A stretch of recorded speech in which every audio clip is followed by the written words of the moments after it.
জুলুস কেন করি, মিলাদুন্নবী কেন করি, আমরা নবী নবী কেন করি, নবীর জন্য কেন পাগল হয়ে যাই, নবীর ভালোবাসার জন্য নিজের জানকে কুরবান কেন করে দিই।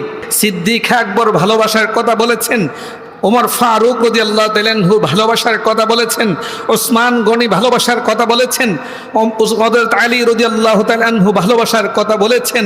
এভাবে বলতে বলতে জীবনের সমস্ত কিছু তারা দিয়ে আল্লাহর রসুলের কদমের মধ্যে কুরবান হয়ে গেছেন। বরকন সুবহানাল্লাহ। পবিত্র কোরআন শরীফের ঘটনা বলেছি, এই যে খুশি হচ্ছে আমরা রসুল আগমনের কারণে, এই ঘোষণা কার? কার? এই ঘোষণা আল্লাহর।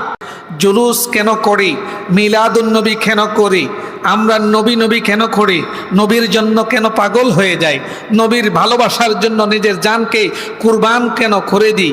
সিদ্দিক আকবর ভালোবাসার কথা বলেছেন, ওমর ফারুক রাদিয়াল্লাহু তাআলা আনহু ভালোবাসার কথা বলেছেন, ওসমান গনি ভালোবাসার কথা বলেছেন, হযরত আলী রাদিয়াল্লাহু তাআলা আনহু ভালোবাসার কথা বলেছেন।